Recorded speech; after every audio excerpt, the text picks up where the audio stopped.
Hello and welcome to Martin Maths. We're going through the 2022 GCSE Foundation Paper 1 and it's the non-calculator paper. This is question 18. So here is a list of ingredients for making 10 scones. And so we've got butter, self-raising flour, sugar, milk and eggs with those amounts. But Maya wants to make 25 scones. So that 25, and I'm just going to do it in groups of 10, is 10 plus half of that. So you have to work out how much sugar she needs. So sugar is 40 grams. I know that to make the first 10 will be 40. To make the next 10 will be 40 grams. And then to make the final 5 would be half of that.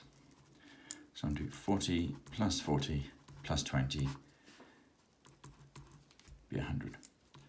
So a 2-mark question. Managed to do that in under 2 minutes. And we can go through each of those, but they've only asked for the sugar, so I don't need to go through all those ingredients. Right, let's move on to question 19 here. And this is an increase 240 by 20%.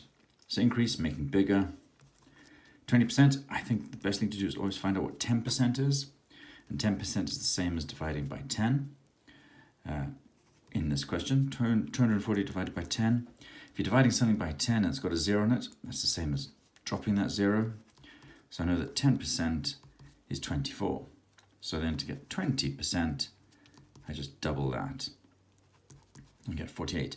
Now it is increase.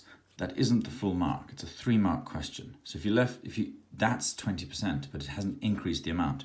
We now need to add it. So you need to add to the original. 240 plus 48. 288. There we go. That is 5 marks in a GCSE exam.